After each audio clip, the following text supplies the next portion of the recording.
Because this movie is like the little nephew of Rocky, I like to say, because same director, and then Bill Conti did the music as well. Great soundtracks, great 80s music, and kind of the story is similar to Rocky in a lot of ways, except it's coming of age in high school. This is they even have a Survivor song. The guys who did Eye of the Tiger, they made a song for this.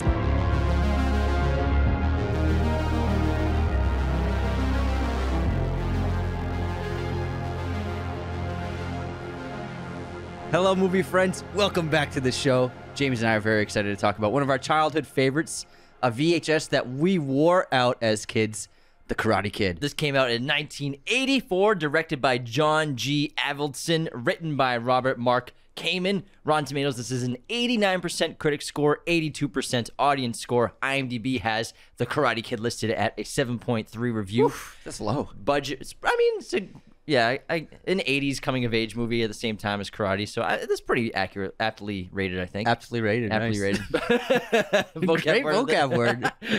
You've been studying to sound smart. I have been doing my wordly wise. I got my word. He's got flashcards. I found my word. Aptly. I found how to use it in a sentence. I've been learning English on Duolingo. Budget of $8 million. This film was a massive commercial success, grossing $180 million box office globally. Oscar nomination as well for Pat Morito, and we adore The Karate Kid. Obviously, you all know we have older brothers growing up in the 80s. We grew up in the 90s, but we loved 80s commercial content. We loved 80s movies, 80s TV shows because they were still relevant and popular. And The Karate Kid was culturally very relevant in the 90s too, because this spawned 3 sequels. 2 of them were sequels to this, with a kind of a reboot with number 4 with the next Karate Kid with Hilary Swank. Hilary Swank as the new Karate Kid, and then we had the Karate Kid TV shows that came out in the 90s as well that didn't do so well. But now we have Cobra Kai reboots, so it's still a franchise that 40 years later almost is still kicking. I'm really happy Pun intended. I'm really happy for Ralph Macchio and the other actors that they're working on Cobra Kai now. That's cool. And that it's become a really liked show by a lot of people, and a lot of young people really like Cobra Kai. So it's cool that it's surpassed different generations. And because Ralph Macchio, he was big. He was really big in the 80s and 90s. He was a huge heartthrob because of this movie. Yeah, and I mean, The Karate Kid, it's probably the coolest 80s teen movie. I can't think of one. I mean, Lost Boys is really cool. Outsiders is really cool. I like License to Drive. But is it cooler than Karate Kid? No, it's not cooler. No way. Karate Kid was the best. Badass. And Ralph Macchio was like, I was like, when we were kids watching, I was like, this guy he's the man. I love this guy. He's so cool. I want to be like him. He's like super Italian, dude. And so he was huge. It just didn't work out. Sometimes it doesn't work out with actors and actresses making the transition into being like lead actors as they get older. And he kind of disappeared. And I think he just focused on family and maybe other business stuff. But I did always wonder. I was like, oh man, whatever happened to Ralph Macchio? That's something people would say. But so it's great to see that he's back in Cobra Kai with a great role that people love, and to see young people being drawn to him just how we were when we were kids. Yeah, Ralph Macchio, what a star in this movie. Like, star-making role big time. Huge heartthrob, was all over magazines and like became like the it Jimmy kid. had him all over his wall. Oh yeah, he was the it kid for several years. And what's crazy is Ralph Macchio in this movie is playing a teenager, obviously coming from Jersey, moving to Los Angeles, California, in the Valley, in Reseda, going to high school. He's 22 years old in this movie. He looks crazy. like he's 11. When I was watching this movie, because I watched it last night to prep, I haven't seen it in years. I was like, Ralph Macchio is gonna be like by far the youngest person in this cast. And then I looked it up. I was like, he's 22. Insane. He looked so young. I think that might be why he never transitioned after The Karate Kid into big movies or leading roles, is because he just kind of has he has a baby face, like hardcore baby face, because he's 22 playing a 15-year-old. He looks like 15-year-old. He looks younger than everyone else in the movie. You're right. So I think that was probably what, audiences wouldn't maybe accept him as an adult in future films, because he still looks like he's such a young-looking guy. He must have been one of the oldest teen actors in that movie, but he wasn't a teen. But I know, but I'm saying, sorry, but he, my bad. I got what you mean. But he by far looks the youngest, even though he's probably the oldest of the actors who play teens. So it's nuts. Because I watched, I was like, he must have been like 14, 15, 16. And I was like, wow, I was way off. It's wild because he just looks like a kid, and he's got the voice too. He's got like that I'm going through puberty voice. Exactly, yeah. But man, he's got so much charisma and charm in this movie. Yeah, he's very just good. very likable, and he's just a cool Italian kid from Jersey. He's gonna be one of the most underrated Italian characters in movies. I love it. He's up there. He's as cool as Rocky because Yeah. this movie is like the little nephew of Rocky. I like to say Yeah. because same director, and then Bill Conti did the music as well. Great soundtracks, great '80s music, and kind of the story is similar to Rocky in a lot of ways, except it's coming of age in high school. They even have a Survivor song. Yeah. The guys who did Eye of the Tiger, they made a song for this. It's great. But I love it. I think Ralph Macchio is extremely charismatic and very good in this movie. He does a lot, and he really makes the audience really like him and empathize with him. But the thing with Daniel, he gets his ass beat in this movie. Yeah, Like, he's like Rocky. He's bruised up. Like 90% of this movie, he's covered in bruises on his face. It's great. Well, that's because this movie, it's kind of based on real life. So the screenwriter, the Karate Kid, is a semi-biographic. Sorry, You got it, man. The Karate Kid. You spending too much time on the vocab words. You forgot regular I gotta words. put my wordly wise away.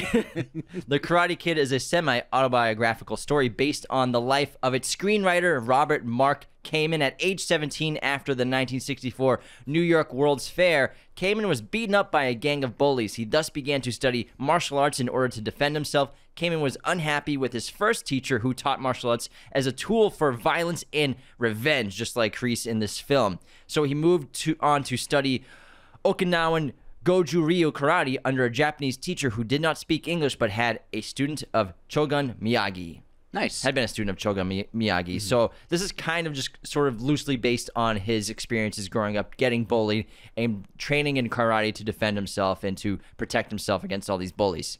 And I like the injection of the Okinawan and Japanese culture with Mr. Miyagi. He's such an iconic character. Like, we grew up loving Miyagi, and Wax On, Iconic. Wax Off was like the most so quoted in the 80s and 90s. It's got to be one of the most loved movie lines of all time. We Wax On, quoted Wax that Off. around the house growing up all the time, Mr. Miyagi. We were always saying Wax He On, was Wax a Off. legend in our house. Yeah, he was. We loved him.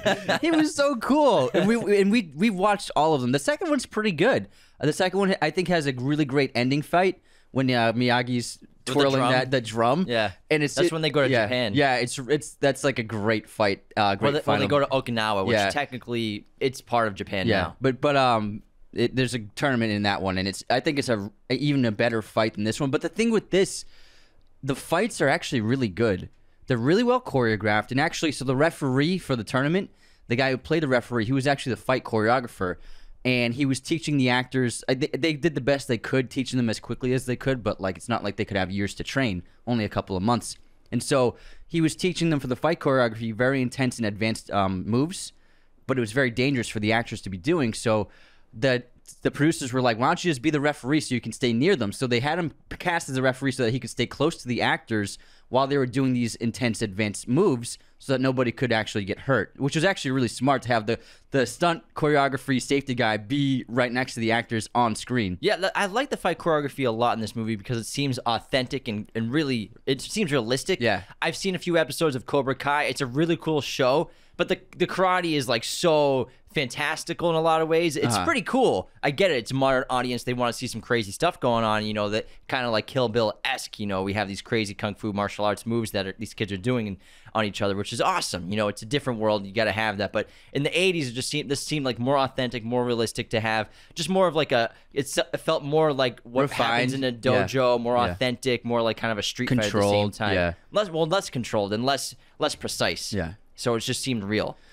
And the director filmed it really well with long takes, lots of wide shots, and very few cuts. Like a lot of these fights, they're just happening for like 30-second shots, minute-long shots. There are a lot of long takes in this movie, and you don't even notice it, but like a lot of the scenes are just one camera setup without even editing. And it'll be conversation scenes, dialogue scenes, or fight scenes. But that's what really brings you into the fight. I mean, because it was so well choreographed and it looked great, they were able to photograph it without cutting a lot. And I think that really inserts you into the fight, makes it feel real, especially during the tournament. But even like during the early fights with the bullies, a lot of those have very few edits, and it's just well choreographed and well blocked, and so you don't have to edit. But I think that the less you edit in a fight, the better. I miss old movies like this, man. Yeah. Just the editing alone is what makes them feel so authentic. It makes you feel like you're there in having this experience with them. I get it because I think it's so common in a trend in Hollywood right now. A lot of studios,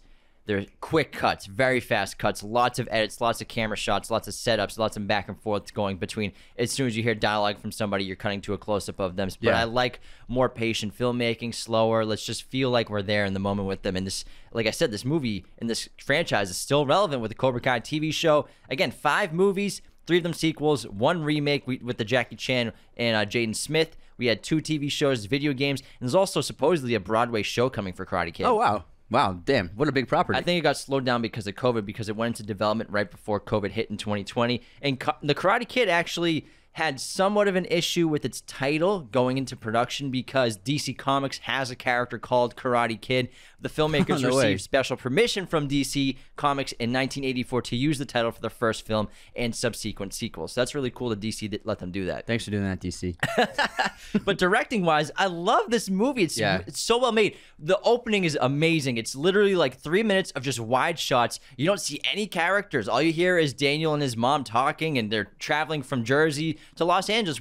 I feel like any other director would have constantly gotten lots of shots of them in the car traveling. It's just wide shots of them slowly driving down the street in Jersey, traveling across the country, pushing the car to get it to start outside that hotel in the desert in the middle of like New Mexico, and then arriving in Los Angeles. Then we finally see Daniel, we finally see his mother, but that's like 3-4 minutes later, and all we hear is their voices and great music. I think that's such an amazing opening. I always get so excited when we put the movie on in that opening title montage was happening, because I was like, all right, here we go, it's about to start.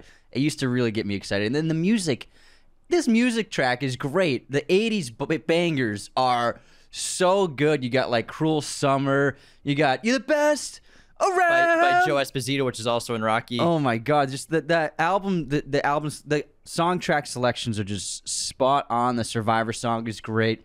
I love like these 80 pulpy, like bombastic pop culture pop hits, and they're so much fun to listen to.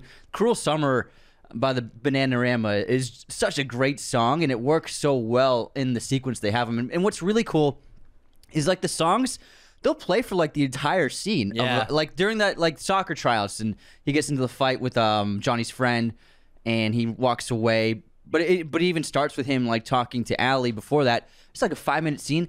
Cruel Summer plays from start to finish of that scene. It's not like they just put it in as a transition or just for the highlight moment of the scene. It plays for the entire scene from start to finish, and there's a bunch of songs in a lot of scenes that play for the entire scene. I like that. I like how we're hearing like the entire track of the song rather than just like fading in and out for like the part that the filmmakers wanted. I love how like you hear the entire track. And just like the Rocky songs and soundtrack in those films, like the song playing with the lyrics, it just thematically fits with the moments going on with the characters. Like Daniel's getting bullied, he's having a terrible time fitting in, so Cruel Summer is blasting, it's amazing. Then you have You're the Best during his training montage getting ready for the tournament. It's amazing. Bananarama's 1984 hit song Cruel Summer, also it made its debut on this film The Karate Kid, and I think it was top 10 like for that entire year or something like that. It was huge. It's a great song. It is a great song. Really good. But Bill Conti did the music for this movie, the original score composition,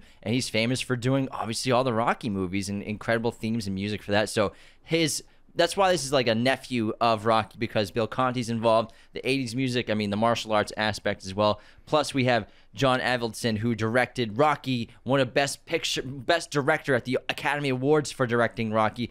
Great underrated director.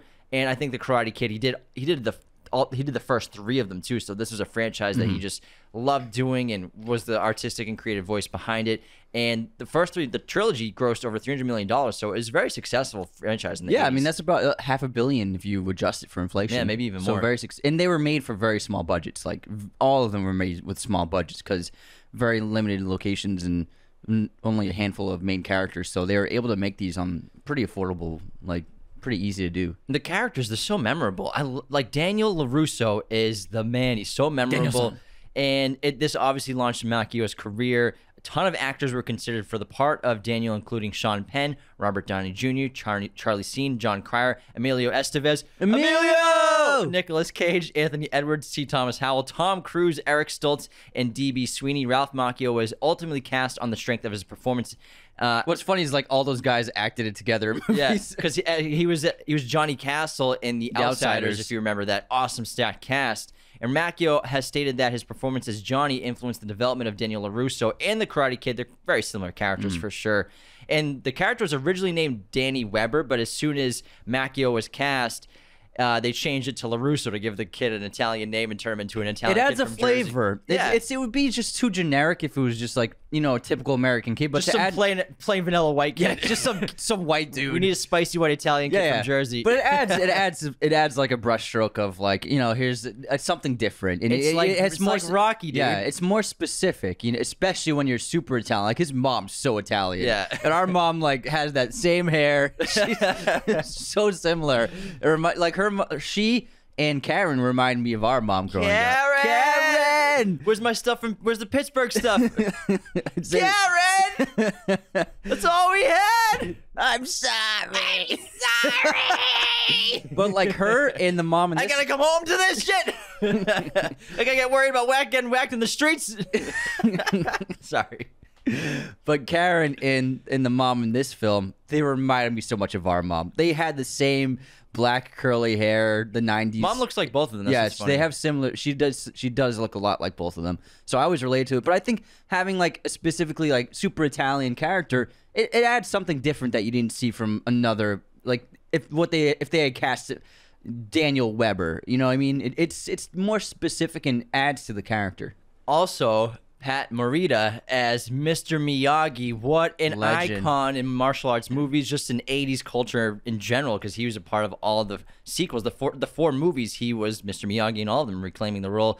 The studio originally wanted the role of Mr. Miyagi to be played by Toshiro Mifune, who had appeared in the Akira Kurosawa films, Rashomon, Seven Samurai, and The Hidden Fortress, but that actor did not speak English. Pat Morita later auditioned for the role, but was rejected for the part due to his close association with stand-up comedy and his character Arnold on the sitcom Happy Days. So Pat Morita is actually born in Los Angeles to immigrant parents, Japanese immigrant parents.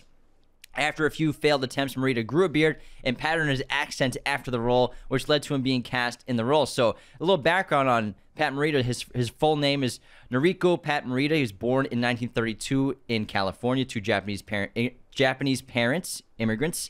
And he began working as a stand-up comedian at small clubs in Sacramento and San Francisco, and took the stage name Pat Morita. You know, it's that typical Hollywood, like they didn't want people with they wanted American names, which is unfortunate. They wanted easy to understand, easy to remember. A lot of actors and actresses have had to go through this situation, but fortunately it's changing where people can just use their full name and their real names to get parts in nowadays, which is amazing. But so he changed his name to help with his stand-up comedian career and comedy career and TV career. He was in the Happy Days, like I said, and then he eventually got cast in Karate Kid, which is so cool and so badass. And his nickname on stage as a comedian was the Hip Nip.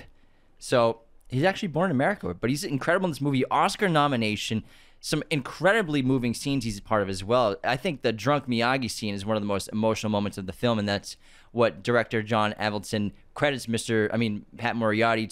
Pat Morita. I'm sorry. Oh, he was the cook in Happy Days. Yeah, he owned the diner. The diner. Yeah. Oh my God, you're right. I never knew that. Yeah. Wow. Look at the photos. It's crazy. Yeah, I'm looking at Mind them. blowing. Oh my God. Wow. We used to watch Happy Days. Yeah, we used to watch it all the time. So he became Mr. Miyagi, and Oscar nomination, really incredible performance. Just this great, wise, old karate master who also we learned so much about, being a war vet, losing his family, his wife, and his child in childbirth when they were having their first child. And that's why he takes on this incredible father figure role for Daniel LaRusso in this film. And he treats Daniel like the son that he never had, because unfortunately he has so much past trauma and losing his wife and his child. He never had the chance to be a father. And that's why he latches on to Daniel after understanding Daniel's plights in life, being bullied and everything. Plights? Wow, the vocabulary in this episode. Wow, I'm impressed. What about latches? You like that? Well, I mean, It's okay. but plights, man. Wow. Trying to help steer Daniel in the right direction and trying to help Daniel defend himself against these antagonists in his life. And Morita, he was inspired by his stunt double. He based his accent and mannerisms on it was a karate master who was playing his stunt double and always there on set. So That guy, I believe, was from Japan. So I think he saw the strength of this guy's personality and was like, this would be really great on screen, is my guess. And so I think that his accent is great. It fooled me. It seems like he's not American. Well, he's got Japanese parents. Yeah, so, yeah, but still, it's an amazing performance and so memorable. So many great lines. But what I really love is he's constantly teaching Daniel. Like the first interaction they have outside of Daniel trying to get him to fix the sink, which they have just like a tiny interaction. But when he first brings Daniel into his garage, teaches him about the tree, teaches him to meditate. Bonsai! But like their first interaction, he immediately gets Daniel to meditate and clear his mind, and become completely relaxed and focused on one thing, which is trying to picture how he wants to cut his bonsai tree. And right from the moment, that's his first lesson. You know what I mean? To shut out all the noise, to escape, and to focus on the moment. So he's constantly being a teacher to him, even before he's a karate teacher to him. Back to the music real quick. I forgot to bring up the flutes all over this film. Very reminiscent of Kill Bill when I was watching it in old kung fu movies. Yeah. So it's really beautiful. You need it. It makes the movie in really a lot incredible. of ways. The cinematography in this movie is really great as well, too. Yeah. There's some really incredible moments. I love him standing on the ocean on the boat. Yeah, What a besides great shot. the fight scenes, the long takes, but yeah, on the ocean during his training montage is really beautiful when he's standing on Miyagi with the sunset behind him. Silhouettes. Yeah. Some great cinematography in this film as well, and it looks great. It's really well photographed, and I really like the visuals because they clearly didn't have that much money, but they still did the best they could and did a phenomenal job making it visually interesting for the audience. And so basically the plot of the film, we all know, Karate Kid is about Daniel LaRusso with his mother moved to Los Angeles because she got a new job It's there. so LA. It's very as LA. someone who lives in LA, it's authentic as hell. I'm like, because we didn't know what LA looked like as small kids. apartments with the pools and everything. Yeah, we used to live in one of those complexes. Yeah, like because when you're a kid, growing up in the West Coast, you imagine LA is just the beaches and palm trees. But like the apartment they're living in, their parking spot in like those little covered driveways with the shelves on the walls and the dumpster right there. Yeah, in the apartment complex with the pool and all the it's so authentic to living in LA, especially in the Valley. I thought it was terrific because we lived in Sherman Oaks, which is pretty close to Reseda. Yeah. So Daniel and his mother moved to Los Angeles.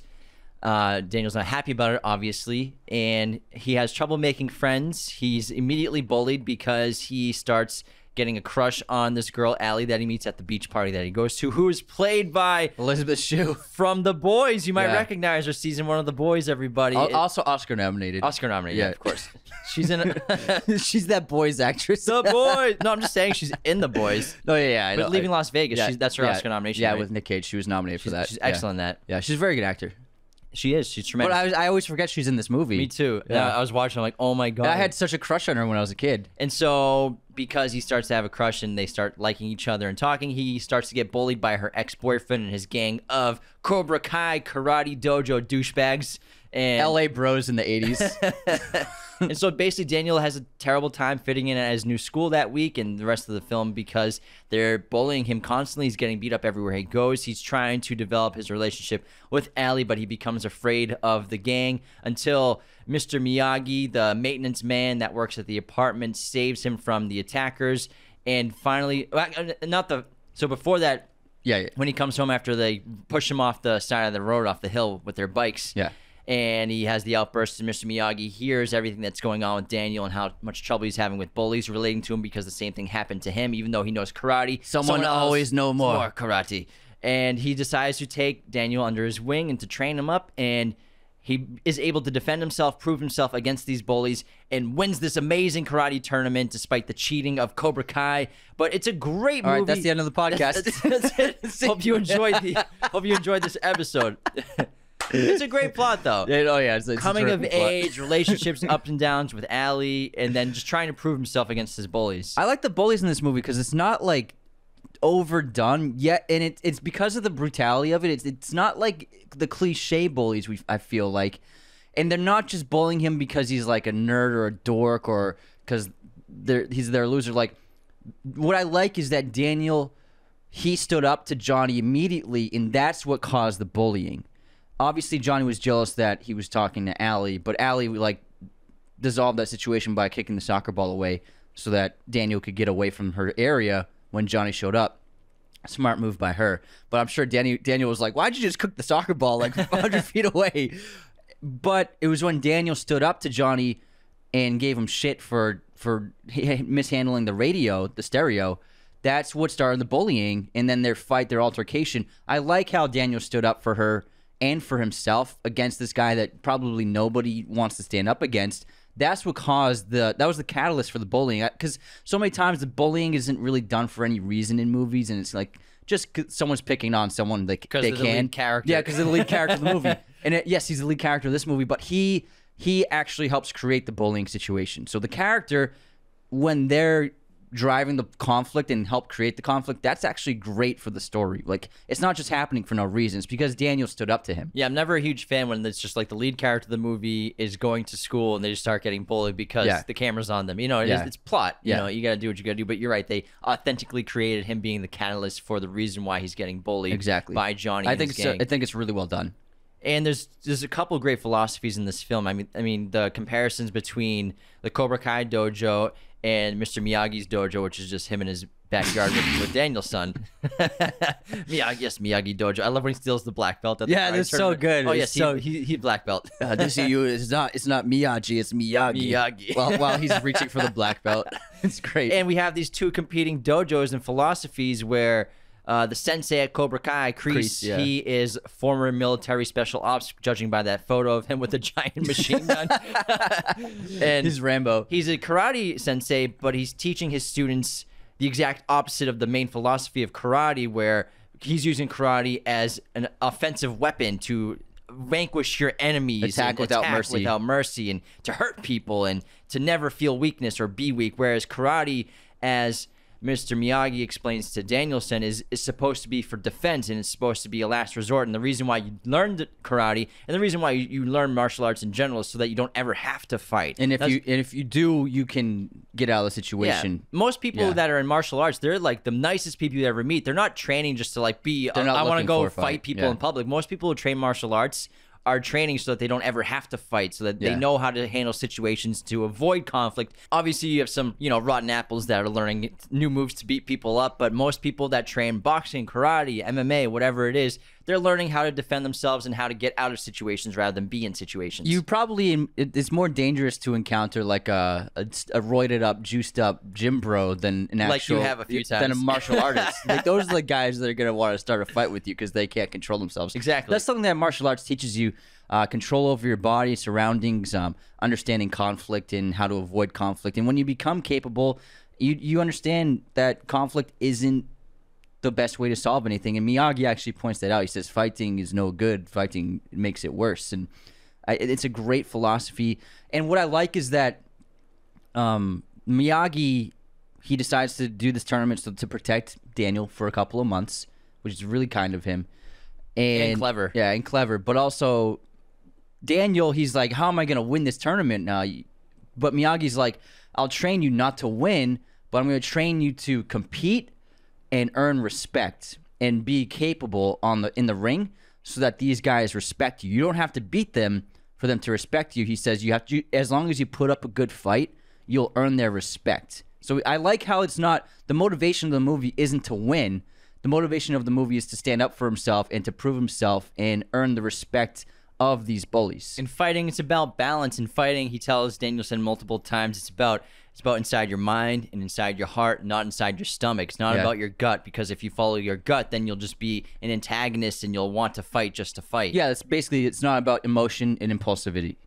So don't follow your impulsive emotions, basically. Just the relationship that develops between Miyagi and Daniel is just really special. It's really touching. And they become great, great friends. He's like, you're the best friend I ever had. You pretty good, okay, too. It's really sweet because Daniel's son doesn't understand fully the background of Miyagi yet. He just understands that he's a really nice guy. He's teaching him how to defend himself.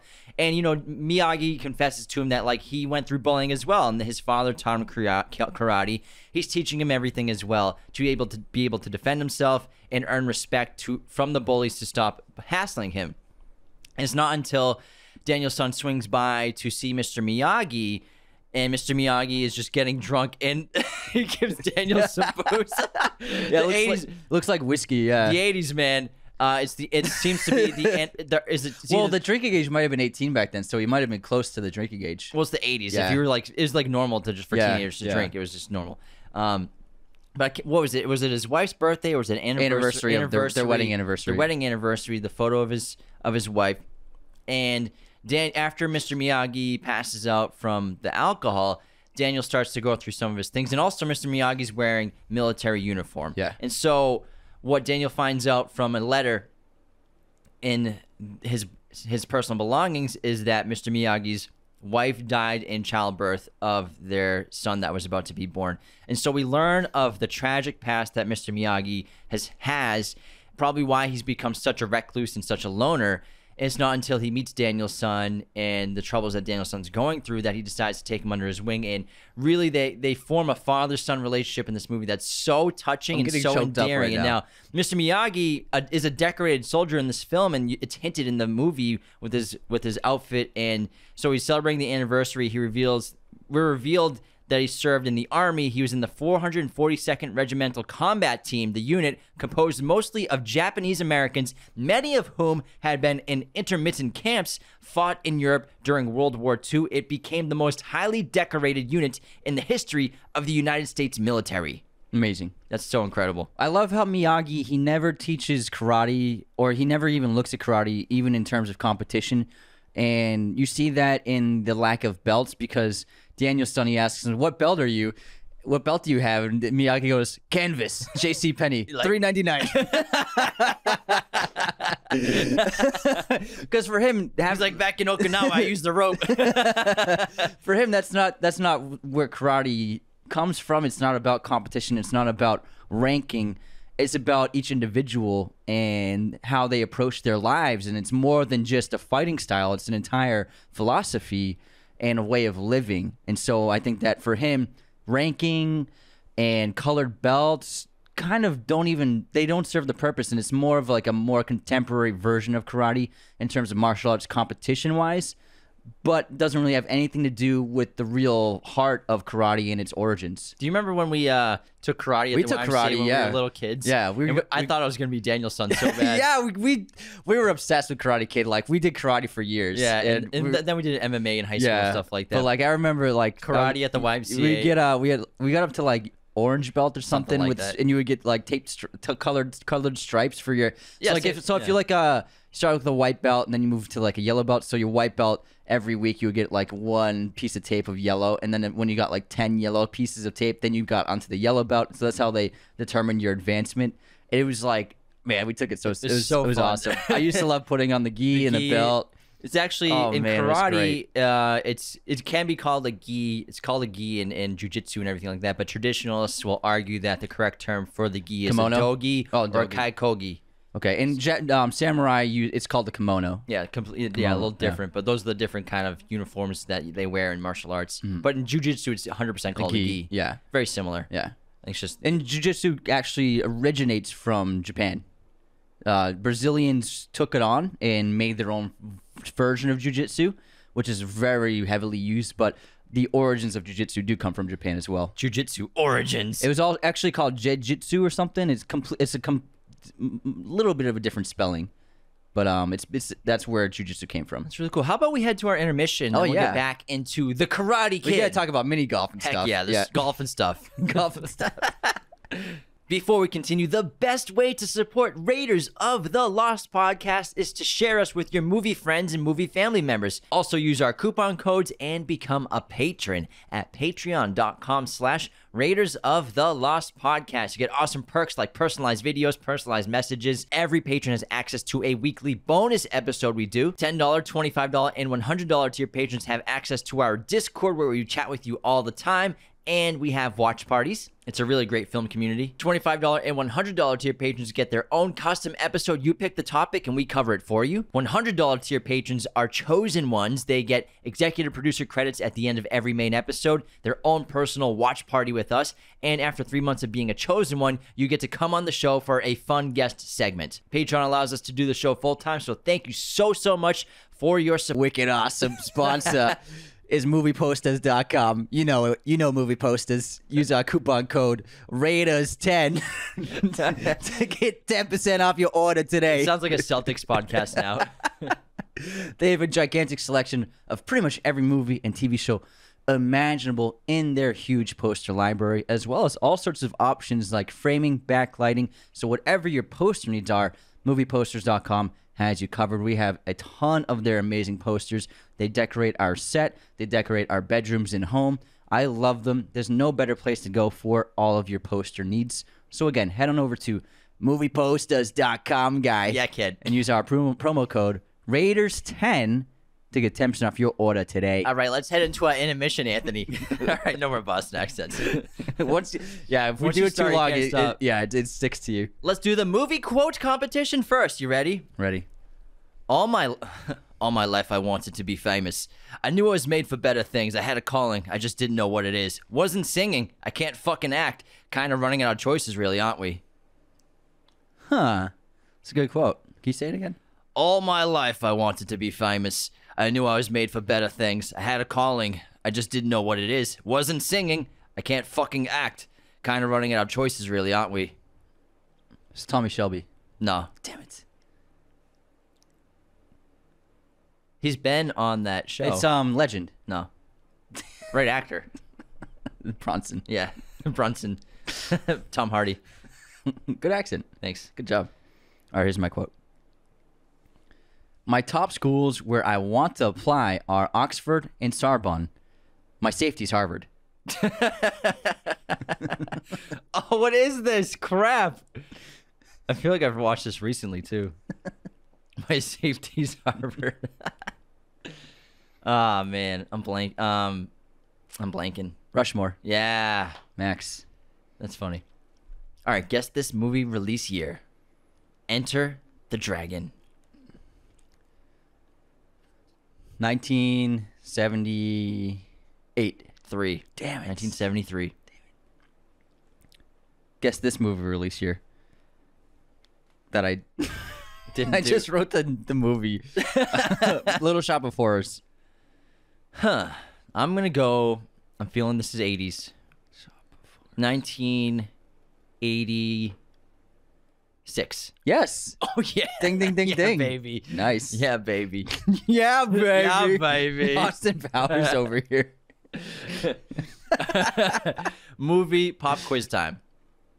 What is the highest grossing boxing movie of all time? All time. It's a good question. I'm gonna go with highest grossing Rocky 3. Nope.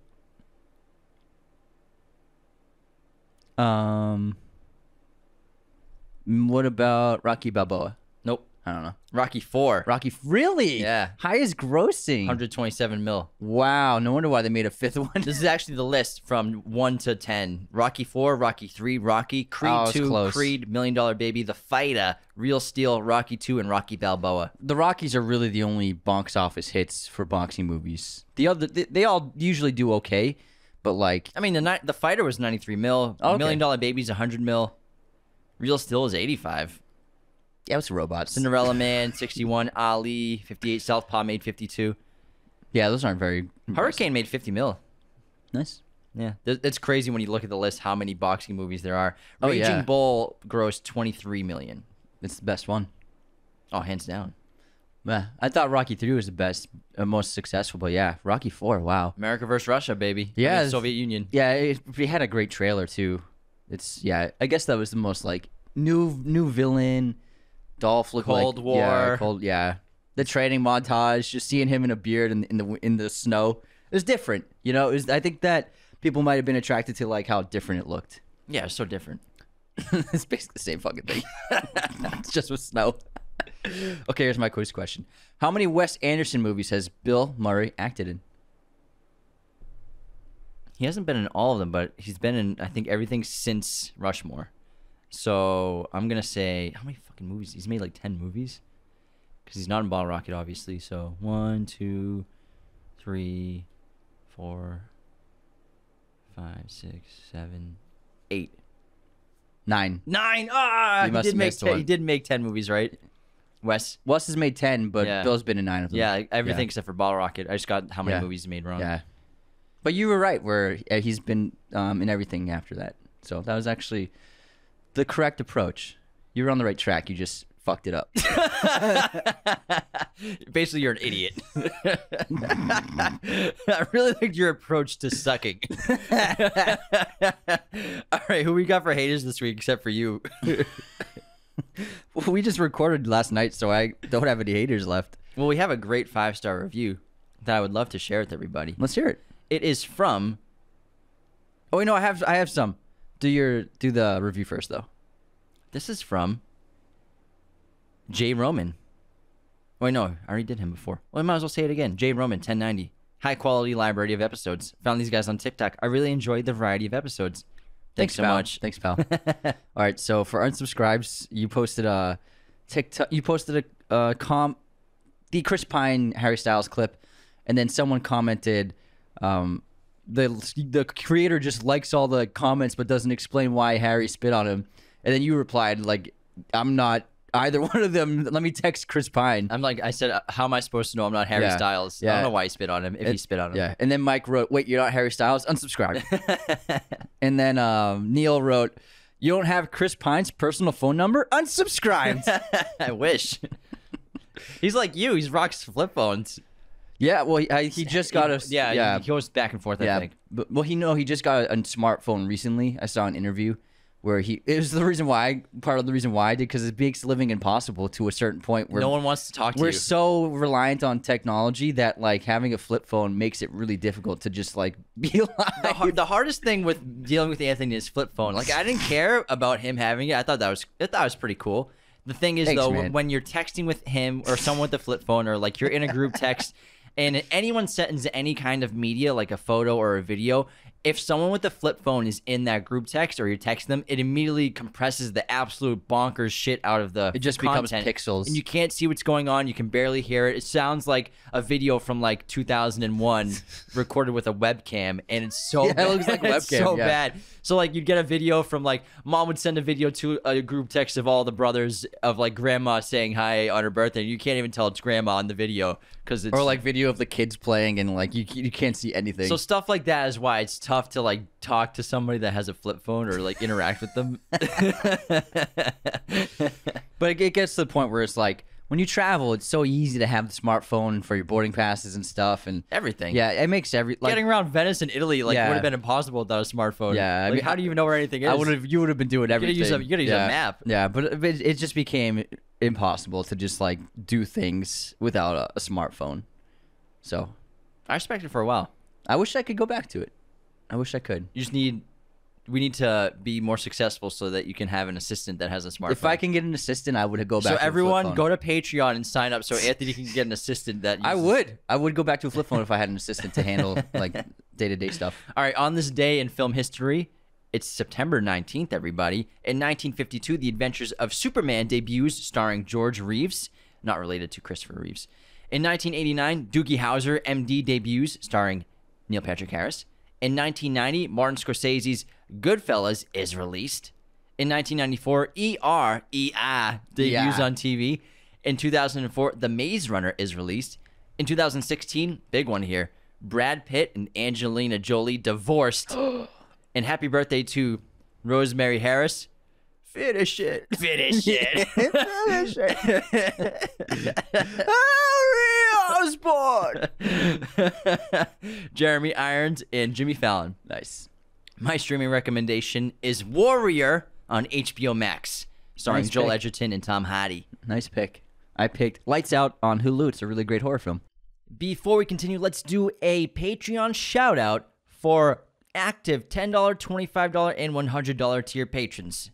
Dawson Jolakir, Justin, Michael Karanja, Caitlin Signorelli, Luke Rankin, Jacob Kossler, Dennis, Jorge, Caleb McFalls, Dennis, Workus Circus, Sal Guanera, Lauren Smertz, Grayson Younts, Tanner Teagarden, Barrett Compton, Andy Walker, TJ Rollins, Nick Sheridan, Christian Carter, Sarai Rogers, Derek Noonan, Brooke Shanks, Brittany Underwood, Jeremy Slattery, Jeremy Benavidez, Cody Moen, Michael Kelly, Josh Coburn, Joe Lopez, Rachel Von Den Heuvel, Don Payne, Miranda Hutley, Isis Gomez, Derek Guy Perkins, Olivia Pacini, Megan Costa, Joanna Tranina, Michael Castellaricios, Anthony Lampares, Matthew Fires, Spencer Pike, John Agras, Gabriel Townsend, Odin Childs, Evan Smith, Casey McWheels, Kevin Mangle, Amanda Hatfield, Adam Beardsley, Anthony DeMeo, Andrew Hagan, Becca Keene, Janice, Angel Godoy, Sean Jones, Benjamin Cook, Eileen Ordonez, Brendan Dowler, Camilo Carrillo, Calvin Murphy Griggs, Todd Stone, David, Patrick Jadani, Lewis Thomas, Guy Adams, Sky, Dylan Taylor, Kimmy J, Andrew Dudas, Eowyn O'Neill, Jason, Renee Curtis, Caleb Jeter, Nicholas Martin, Angie Ramirez, Sean Ferguson, Jacob Owen, Paul Blythe, Jay Molnar, Ketty, Stefano Sangos, Jesse Harsh, Hannah Dowding, Alexander Biscardi, Derek, Jamie Driscoll, Jeremy Craig, Joshua Craig, Alex, Griffin McClellan, Nico Rentala, Cami Strickfaden, Jennifer Human, Emilio Beardsmore, Mauricio Rodriguez, Matthew Matava, Sean, Britton Inkley, Mitchell Schwartz, Corey Payne, Mac Wells, Sal Aguelo, Kevin O'Brien, Caitlin, Zane, Kynan Clark, Kylo Ren, Renee Perez, Jace Eplin, James Colhane, Will Pavey, Benjamin Cook, Tyler Markham, and Walker McCrae. Please let me know if I forgot anyone's name. I just went through the entire active patron list of $10, $25, and $100 tier patrons. Thank you so much for the support, everybody. You're the reason why this show is alive and still going, so thank you. We are so grateful for your support. Now let's get back into The Karate Kid, and I think this movie has great antagonists. Obviously, we have Johnny, played by, what's his name, William Zabka? Is that his name? Correct. And Zabka. it's so cool, like we said, he's reclaimed the role in Cobra Kai, and he's like the leader of that show, and Ralph Macchio came in for the second season, I believe, for that. I think so, yeah. To reprise his role as Daniel LaRusso. But Johnny's a great antagonist because I think Mr. Miyagi really understands what Johnny is and what his gang of Cobra Kai douchebags are, is they're a product of a bad sensei. And he explains to Daniel's son that there are no bad karate students, there are only bad teachers, only bad senseis. And we learn real quick when we go to the dojo that Kreese, the sensei at Cobra Kai, is a villainous character. I'm sure he's very similar to the character he was in Karate Kid in Cobra Kai, the TV show. He's the same kind of guy in the other films as well, and he has the showdowns. So obviously, he fights Mr. Miyagi at one point, right? In the second one. I think in the second or third one, he fights Miyagi. And he's a bad guy. He's training these kids to be violent. He's training them to, like we said, fight without mercy, show no weakness, attack first. He's using karate as a weapon when it should just be a tool of defense and a tool of bringing balance to your life. And you realize that these young kids have been completely corrupted by this sensei and how bad of a guy he is and how powerful he is. He clearly abuses them inside the dojo as well. He has his own rules. He treats it like it's a war zone, and he wears his gi and his karate outfit everywhere, like acting like a tough guy, wanting to fight anybody. He wants to fight Mr. Miyagi there as well. He threatens Mr. Miyagi at his dojo when it's like 6-on-1.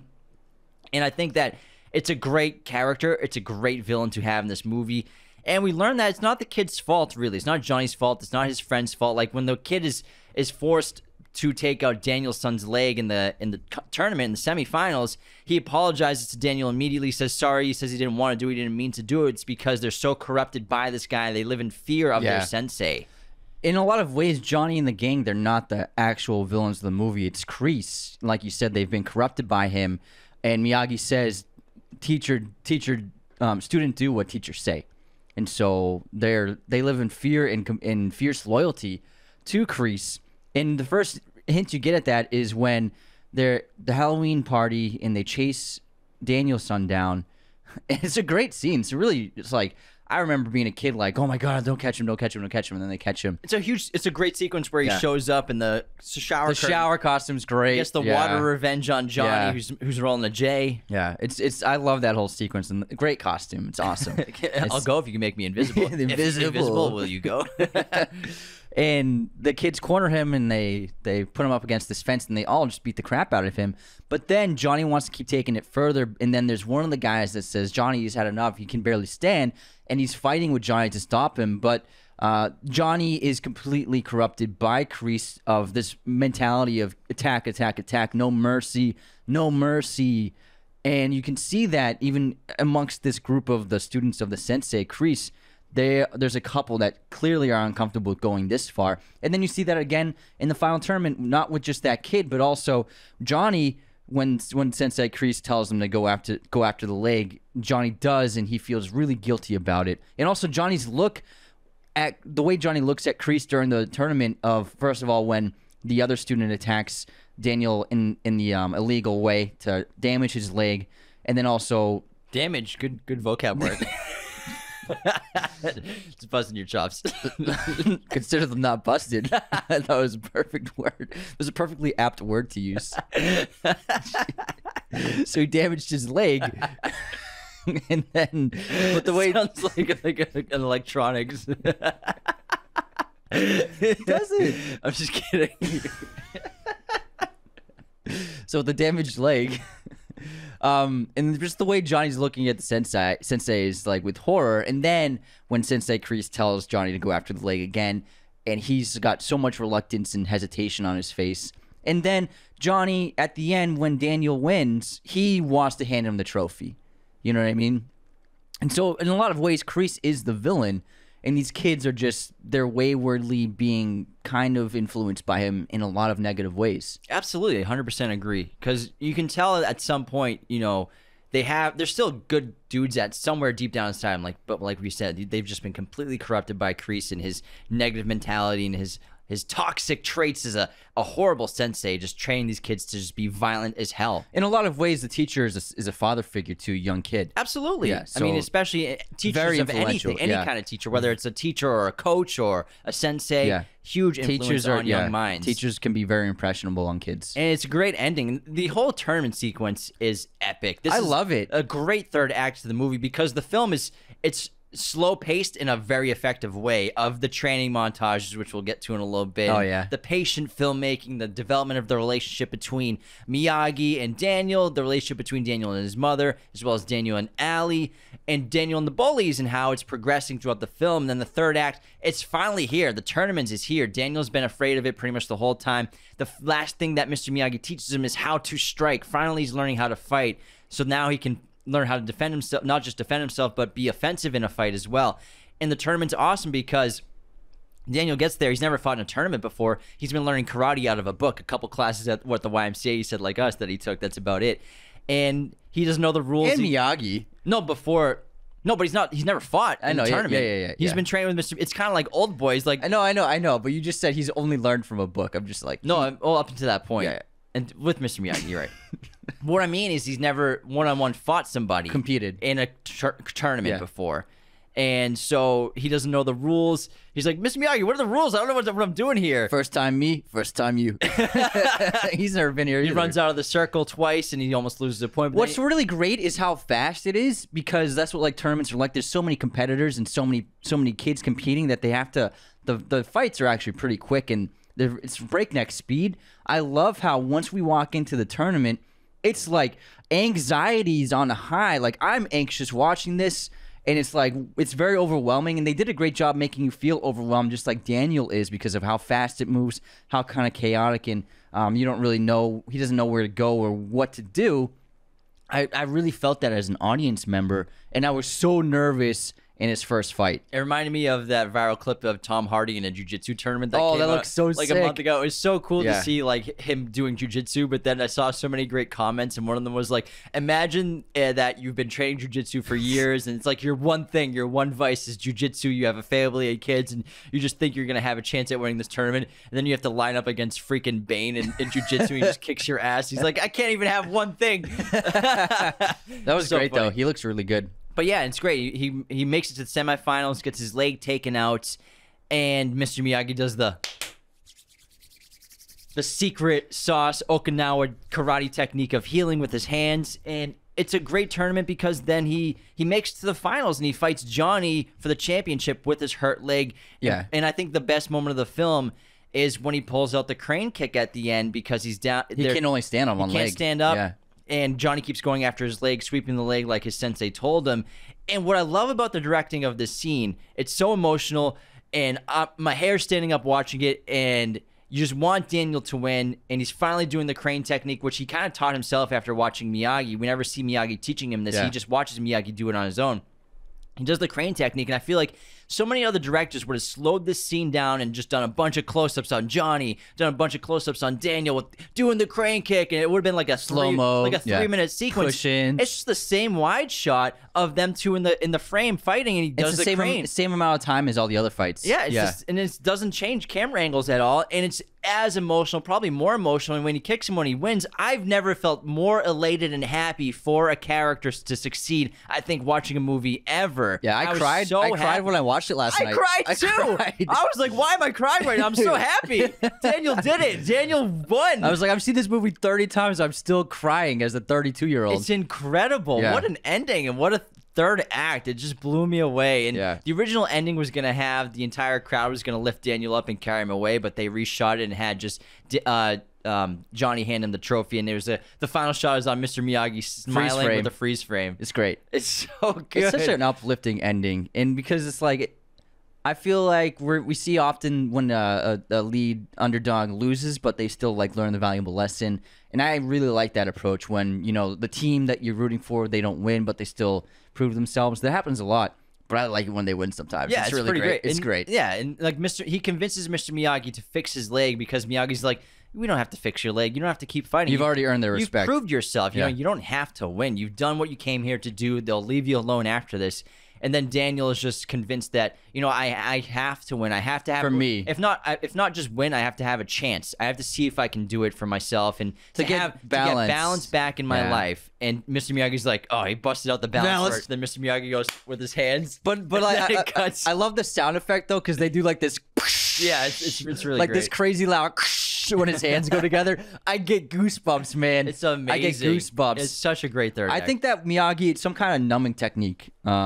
He's not like healing him, but I feel like it's kind of like getting a cortisone shot. He might be numbing the muscle area. Well, he's warming his hands up just to warm them up for when he's touching the muscles, but he must know a technique to like hit a nerve or something. Yeah, my guess, he's not like healing the injured leg. He made it so that Daniel could like bear standing on it, Yeah, barely. 'cause So he did it to his shoulder. Yeah. So when I was a kid, I thought he was healing him, but like as an adult, you're like, oh no, he must be like just numbing the pain in some way. And I love 80s cheesy training it's montages the so best. much, and this is one of the most iconic of all time with the training sequence where Daniel just basically becomes like an indentured servant to Miyagi. He's waxing all of the cars, wax on, wax off. He's painting the fence up and down, in specific Sanding the techniques, floors. sanding the floor, painting the house left, right, switching hands every piece of wood, and Daniel's just losing his mind. He's going crazy. He's like, I'm doing everything for you. You're not teaching me any karate. And then Miyagi shows him that like he's just basically been developing his muscles and his senses to do the movements that are all defensive movements to block any kind of kick or punch. I feel like it's not so much developing like he's not like getting jacked or anything. It's muscle memory. That's what I mean. Is the way I look at it. It's like, because it's not like taking protein or anything. Yeah, it's only 4 days. Daniel shows up like, what's up, Johnny? Try to hit me. He like breaks his arm. he looks like Stallone in Rambo 2, not Rambo 1, but like you looking cut like Rambo 2. You got any tips? think so? Got any tips? Thanks, man. It's really just diet. Give me the map.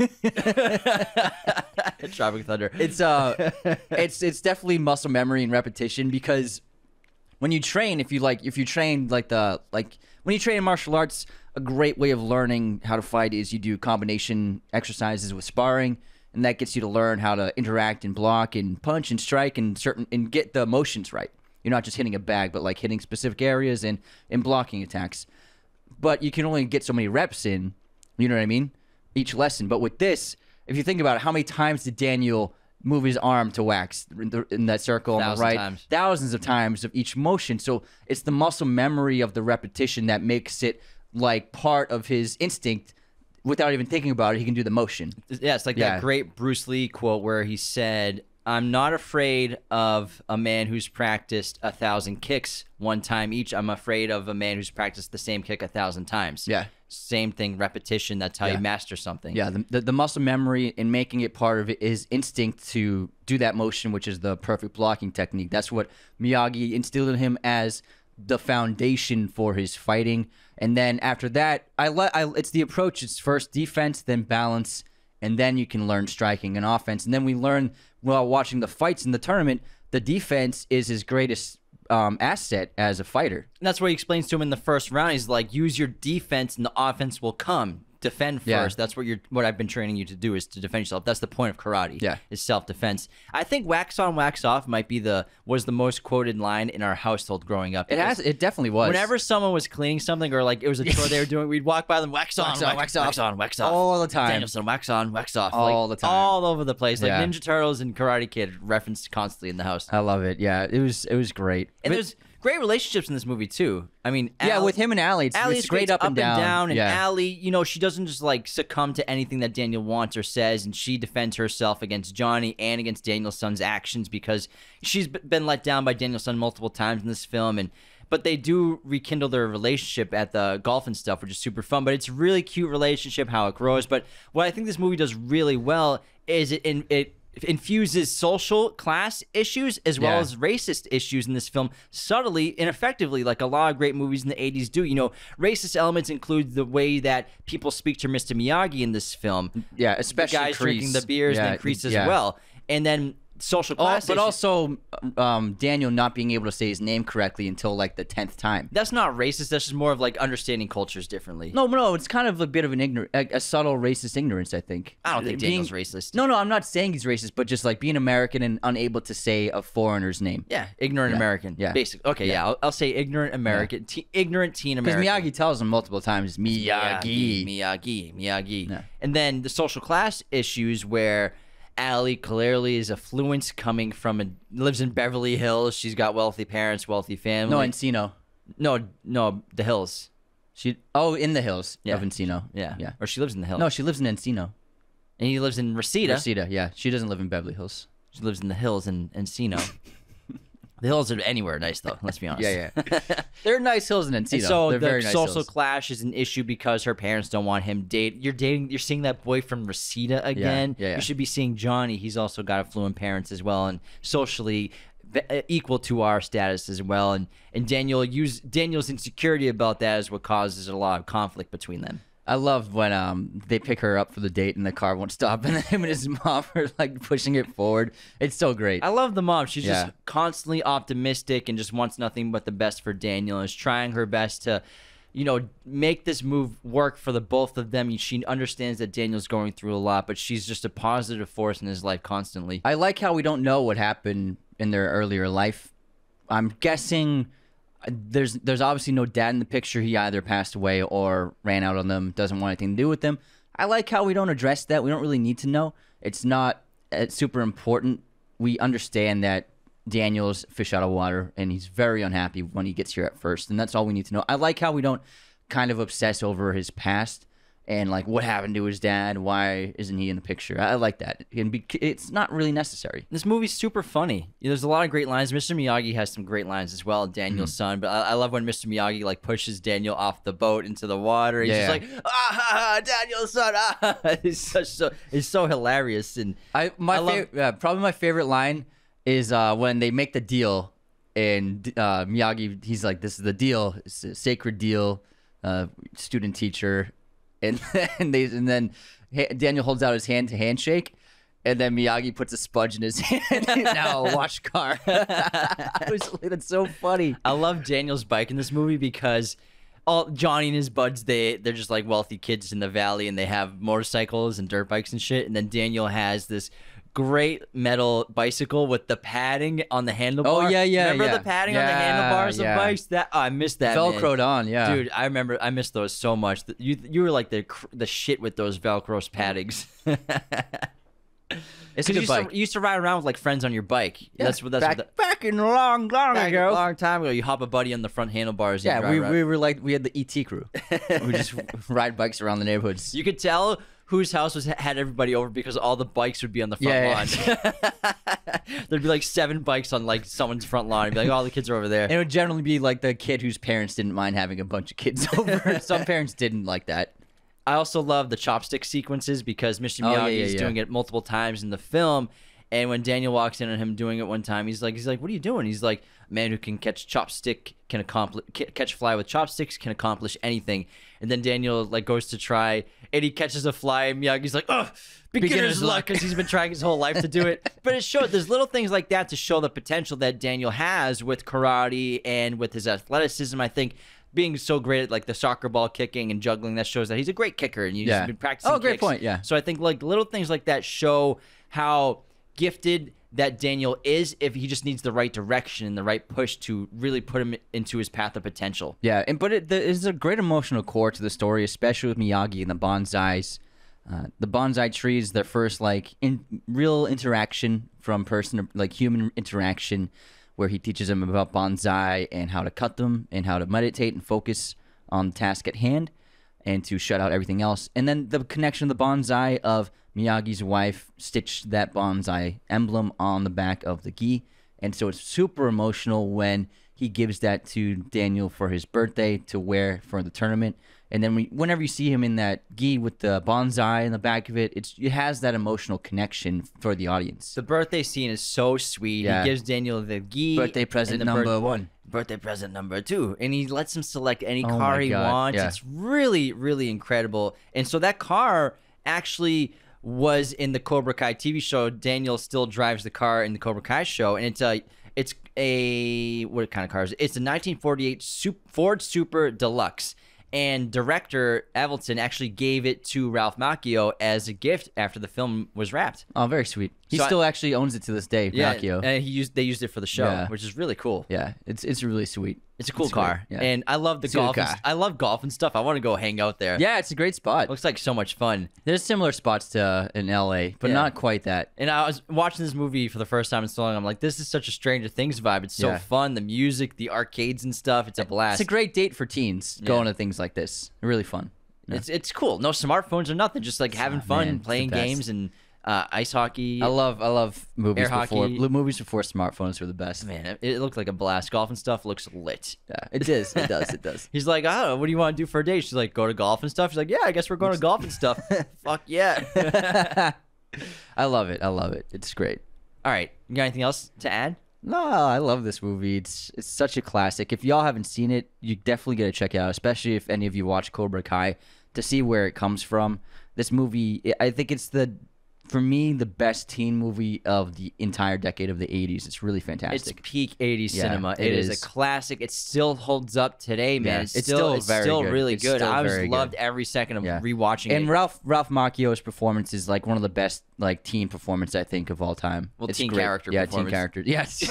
Not him. Yeah, him. It's like the best performance by a 22-year-old pretending to be 15. It's the most believable. It's for really sure. great, yeah. But I think he's really terrific in the movie. Yeah. So thanks so much for tuning into our episode on the 1984 classic, The Karate Kid. Become a patron today at patreon.com/Raiders of the Lost Podcast. And take care, everybody. Take care. Banzai! Banzai! This episode of Raiders of the Lost Podcast was executive produced by our chosen one patrons, Luke Exelston, Tyler McFly, Darren Singleton, Anthony DeMeo, John A. Graz, Becca Keene, Cody Moen, Benjamin Cook, Calvin Cam, and Lauren Smertz. Raiders of the Lost Podcast is a mirror image production. Sound mixing done by Jacob Kossler. Opening music by Chase Jackson.